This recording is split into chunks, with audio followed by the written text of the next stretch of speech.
दोस्तों नमस्कार, national news पर आपका स्वागत है। लोकसभा का चुनाव सिर पर सवार है। निर्वाचन आयोग चुनावों की घोषणा 15 मार्च के बाद किसी भी तारीख को कर सकता है। इस दौरान सभी पार्टियों में चुनाव लड़ने के लिए प्रत्याशियों की घोषणा भी शुरू हो चुकी है। प्रत्याशियों की घोषणा जिन सीटों पर नहीं है उन्हें लेकर बड़ी पार्टियों में खासतौर पर भारतीय जनता पार्टी में इन दिनों बहुत तेज हलचल मची हुई है। इसमें आज आपसे प्रयागराज की 2 लोकसभा सीटों जिनमें फूलपुर और इलाहाबाद संसदीय सीटें हैं, इन्हें लेकर चर्चा करूंगा। पूरा वीडियो गौर से देखें और सुने, इसमें आपको बड़ी जानकारी हम देने वाले हैं। फूलपुर से वर्तमान में केसरी देवी पटेल भारतीय जनता पार्टी से सांसद हैं। इलाहाबाद संसदीय क्षेत्र से डॉक्टर रीता बहुगुणा जोशी सांसद हैं, वह भी भारतीय जनता पार्टी से हैं। दोनों सीटों पर अभी तक भाजपा ने नए प्रत्याशियों का ऐलान नहीं किया है। प्रयागराज शहर में इस बात को लेकर चर्चा बेहद गर्म है कि किसे टिकट मिलेगा। भाजपा की ओर से जो दावेदार हैं वह अब तक खुलकर सामने इस डर के मारे नहीं आ पाए हैं कि पता नहीं किसको टिकट मिलेगा। क्षेत्र में निकले, करोड़ों रुपए प्रचार में जनसंपर्क में खर्च कर डालें और टिकट ना मिले तो सारे रुपए डूब जाएंगे। इसलिए दोनों सांसद जो वर्तमान में सांसद हैं वह भी दावेदारी का प्रयास तो कर रहे हैं, लेकिन क्षेत्र में उस स्थिति में वह नहीं अपने को प्रस्तुत कर पा रहे हैं कि टिकट उन्हें ही मिलेगा और वह ही चुनाव लड़ेंगे। इसलिए खुलकर क्षेत्र में प्रचार जनसंपर्क अभियान चलाएं। ऐसा क्यों है कि दोनों प्रत्याशियों के मन में डर बैठा हुआ है।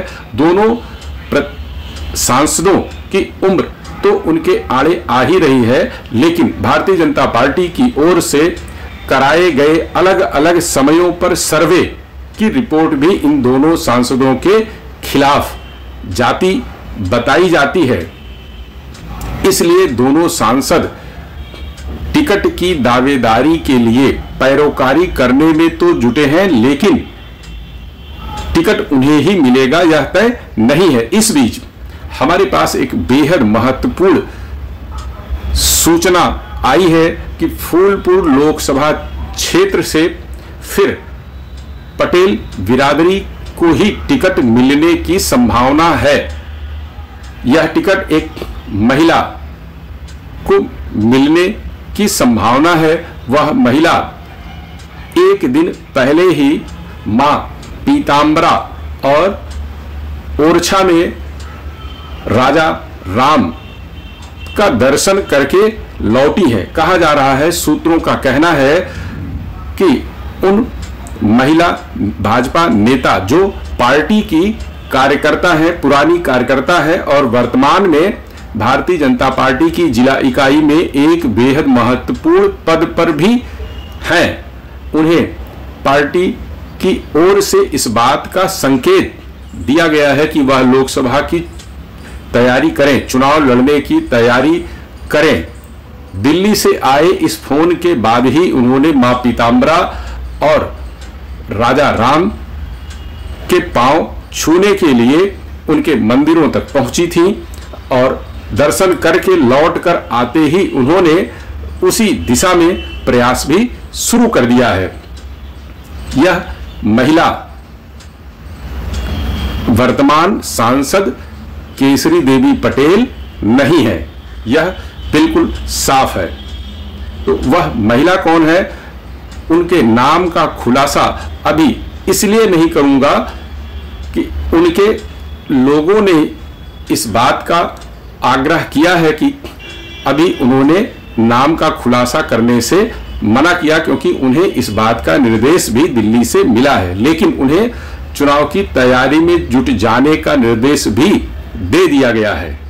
वह महिला पार्टी की मूल कार्यकर्ता हैं, लंबे अरसे से पार्टी के लिए सक्रिय है। तो ऐसे में यह संभावना लगभग पक्की हो गई है कि वर्तमान सांसद का टिकट कट सकता है। यह टिकट महिला को ही मिलेगा, यह भी लगभग पक्का हो चुका है, जिसका फैसला अगले 4 से 5 दिनों में होने की संभावना है। इसी तरह इलाहाबाद संसदीय सीट पर भी वर्तमान सांसद डॉक्टर रीता बहुगुणा जोशी के टिकट कटने की पूरी संभावना जताई जा रही है। उनके लोग भी वर्तमान में निष्क्रिय हैं, जो क्षेत्र में उस रूप में नहीं दिख रहे हैं कि वर्तमान सांसद को ही टिकट मिलेगा। वर्तमान सांसद भी टिकट के जुगाड़ में तो लगी हैं, लेकिन क्षेत्र में उस तरह से नहीं लगी है जैसा कि सांसद का चुनाव लड़ने के दावेदार लगते हैं। इस बीच यह खबर भी आई है कि समाजवादी पार्टी के पूर्व सांसद रेवती रमण सिंह के ज्यादातर लोग भारतीय जनता पार्टी में पिछले 6 महीने के दौरान शामिल हो चुके हैं।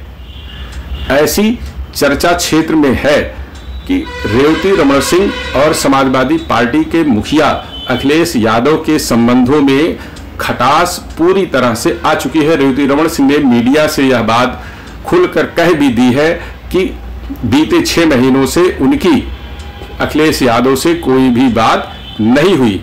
हालांकि यह बात तो अब खुलकर आई है, लेकिन पिछले करीब 5-6 वर्षों से ही यह साफ हो चुका है कि अखिलेश यादव और रेवती रमण सिंह के बीच में सब कुछ अच्छा नहीं चल रहा है। इसलिए रेवती रमण सिंह समाजवादी पार्टी से अलग टिकट पाने की जुगत में लड़े हैं। यह चुनाव वह खुद नहीं लड़ेंगे। इलाहाबाद संसदीय सीट से वह अपने पुत्र उज्जवल रमण सिंह को लोकसभा का चुनाव लड़ाना चाहते हैं। भारतीय जनता पार्टी के तमाम जानकार भी इस बात पर हामी भर रहे हैं कि रेवती रमण के पुत्र उज्जवल रमण सिंह भारतीय जनता पार्टी के इलाहाबाद संसदीय क्षेत्र के टिकट के बड़े दावेदारों में से एक हैं। उन्हें टिकट मिलेगा या नहीं मिलेगा, यह तो अगले 2-4 दिनों में 5 दिनों में साफ हो जाएगा। लेकिन इसी बीच प्रयागराज की पूर्व मेयर और योगी सरकार के कैबिनेट मंत्री नंद गोपाल गुप्ता नंदी की पत्नी अभिलाषा गुप्ता नंदी की दावेदारी भी खूब जोर शोर से हो रही है। उनके नाम की भी चर्चा है और यह कहा जा रहा है कि अभिलाषा को टिकट मिलने की संभावना ज्यादा है। लेकिन यहां यह भी साफ कर दूं कि यदि अभिलाषा की टिकट पक्का होता है तो उज्जवल रमण सिंह भाजपा में आएंगे, यह साफ नहीं होगा, यह पक्का नहीं होगा। वह टिकट मिलने की पक्की खबर के बाद, पक्की संभावना के बाद ही भारतीय जनता पार्टी में शामिल होंगे। अभी तक उन्होंने भाजपा की सदस्यता ग्रहण नहीं की। 2019 के लोकसभा चुनाव में भी उनके नाम की चर्चा हुई थी, लेकिन वह भाजपा में नहीं आए, ना ही उन्हें टिकट मिला और ना उन्होंने लड़ा। और यह भी पूरी तरह से साफ है कि रेवती रमण सिंह, उज्जवल रमण सिंह दोनों को समाजवादी पार्टी की ओर से लगभग दरकिनार किया जा चुका है। दोनों को पार्टी में कोई बड़ा महत्वपूर्ण पद वर्तमान में नहीं दिया गया है। अखिलेश यादव पर यह आरोप अक्सर लगता रहता है कि वह मुलायम सिंह यादव के करीबी लोगों को धीरे धीरे काट कर किनारे कर दे रहे हैं। रेवती रमण सिंह भी मुलायम सिंह यादव के करीबी लोगों में शामिल रहे हैं। यह अक्सर रेवती रमण सिंह के लोग कहते रहे हैं कि पूरे उत्तर प्रदेश में यदि कोई नेता था जो नेताजी यानी मुलायम सिंह यादव को कहो मुलायम कहकर पुकार सकता था तो वह रेवती रमण सिंह ही थे। रेवती रमण सिंह अक्सर फोन पर बात करते वक्त नेताजी को काहो मुलायम कहकर संबोधित करते थे। इसकी पुष्टि उनके करीबी लोग करते हैं, तो पिता के इतने करीबी नेता को अखिलेश यादव ने दरकिनार कर दिया है, तो इसका कष्ट रेवती रमण सिंह और उनके लोगों को है। भारतीय जनता पार्टी और रेवती रमण सिंह के करीबी लोग यह बात खुले तौर पर स्वीकार करते हैं कि पिछले 6 महीने के दौरान रणनीतिक तौर से रेवती रमण सिंह ने अपने लोगों को भाजपा में शामिल करा दिया है, जिससे लोकसभा चुनाव के दौरान उन्हें अपने पुत्र को लड़ाने में कोई असुविधा ना हो। अब यह भाजपा पर निर्भर करेगा कि वह उज्जवल रमण सिंह को टिकट देता है, या अभिलाषा गुप्ता नंदी को टिकट देता है, या वर्तमान सांसद रीता बहुगुणा जोशी को टिकट देता है, जिसकी संभावना कम है, या कोई अन्य प्रत्याशी प्रयागराज की इलाहाबाद संसदीय सीट पर उतारा जाता है। दावेदार और भी कई हैं, लेकिन बड़े नामों में यह 2 नाम चर्चा में है। हालांकि फूलपुर और इलाहाबाद संसदीय सीट पर इस बात की संभावना है कि 2019 की तरह 2024 के लोकसभा चुनाव में महिला प्रत्याशी आएंगी। इस वीडियो को आप सुने और जल्द ही आपको प्रत्याशियों से संबंधित, प्रत्याशियों की घोषणा से संबंधित नए वीडियो लेकर हम आएंगे। तब तक इस चैनल को सब्सक्राइब करें, शेयर करें, कमेंट करें और अगले वीडियो की प्रतीक्षा करें। नमस्कार।